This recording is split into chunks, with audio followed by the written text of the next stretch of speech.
Hello, my students. Here is your teacher, Mrs. Safadi. In this lesson, you are expected to 1. Answer questions that related to the picture. 2. Predict a suitable end to this part of the story. First, let's play a game.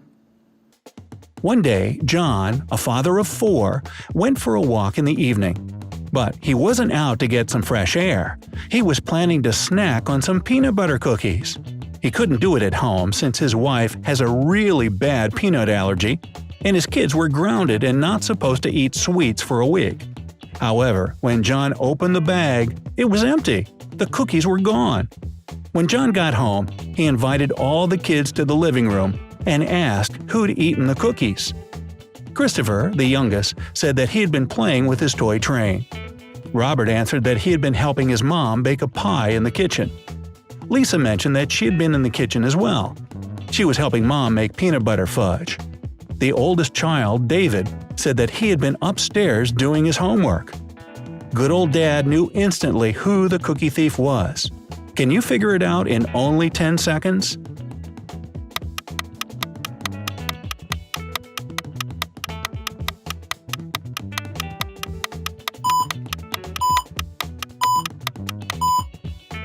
Lisa ate the cookies.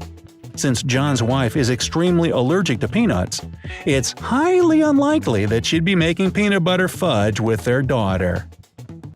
Have you enjoyed it? Do you remember Around the World in 80 Days? I have a question for you. What transports did Mr. Fogg and Passepartout use in their journey? Answer the question under the video. Now, let's watch this film for this part for the story. Please, concentrate to do the next exercise. Around the World in 80 Days, Chapter 23, The Duel. And Passepartout, their hearts beating, waited outside the door. Suddenly they heard savage cries accompanied by gunshots, but the shots did not come from the last car of the train. Shrieks of terror came from the passengers. Colonel Proctor and Mr. Fogg, revolvers in hand, left their dueling car and rushed to the forward cars with Fix and Passepartout. They saw right away what was causing the commotion.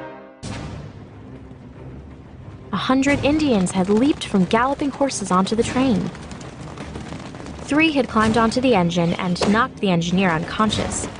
Now the train was racing forward at an uncontrollable speed. The Indians were armed with guns. They slipped through the windows and doors of the cars, shooting at the passengers. Many passengers were armed as well and fired back. The conductor was fighting beside Mr. Fogg. He knew that a garrison of soldiers was at the next station, Fort Kearny, which they were fast approaching. Their only hope was to stop the train so that the soldiers could come to their aid. A shot hit the conductor in the chest.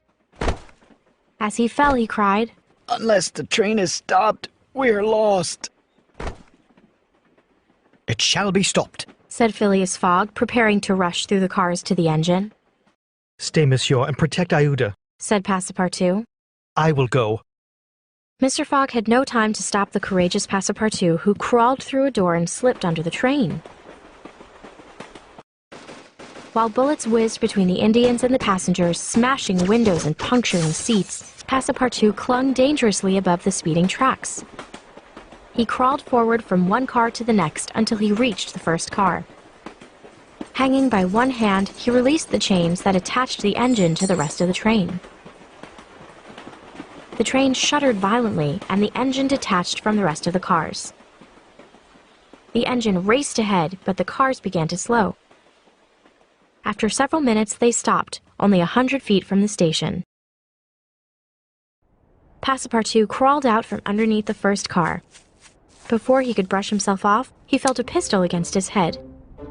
He turned to see a group of Indians had surrounded him on horseback, and everything went black. Startled by the sound of gunfire, the soldiers at Fort Kearny hurried to the train. The Indians quickly gave up the fight and fled.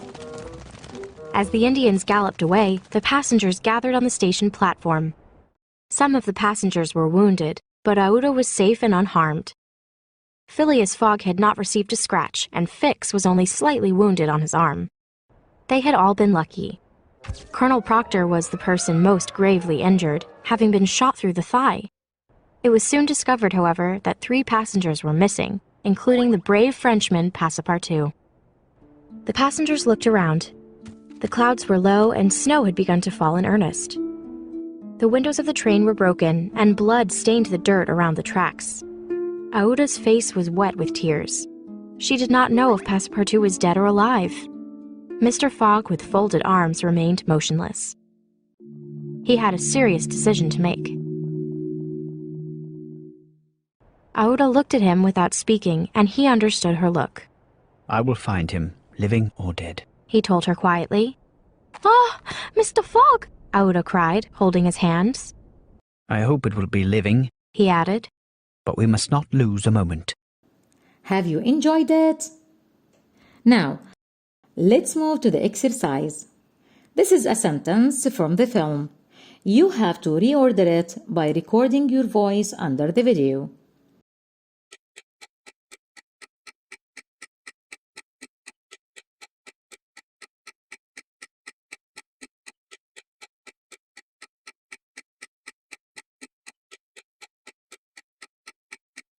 Well done. Now, let's practice the dialogue with each other. Oh, Mark, who are these people with guns? They are the Sioux warriors. What are they doing? They are taking the train.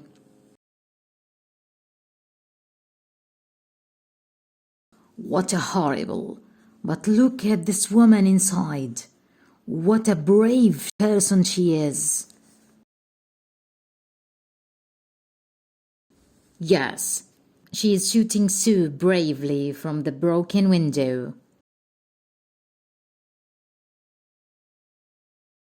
Do you think they will kill her? I don't think so.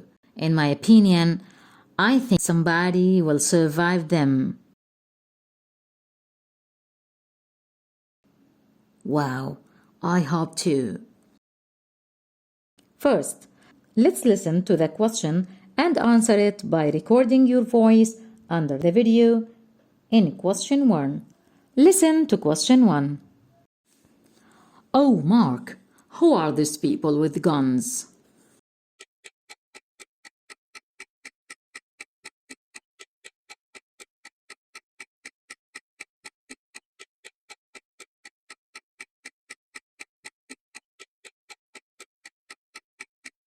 Great. Let's move to question 2. What are they doing?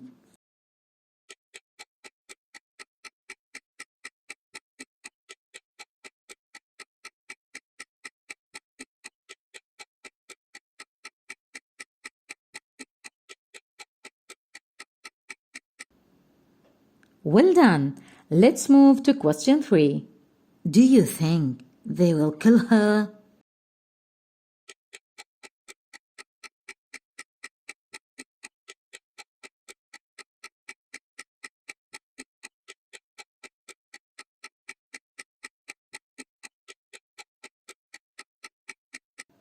You have done.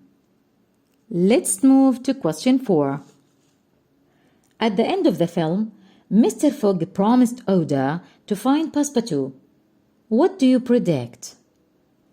He will find him alive? He will find him dead? He will not find him.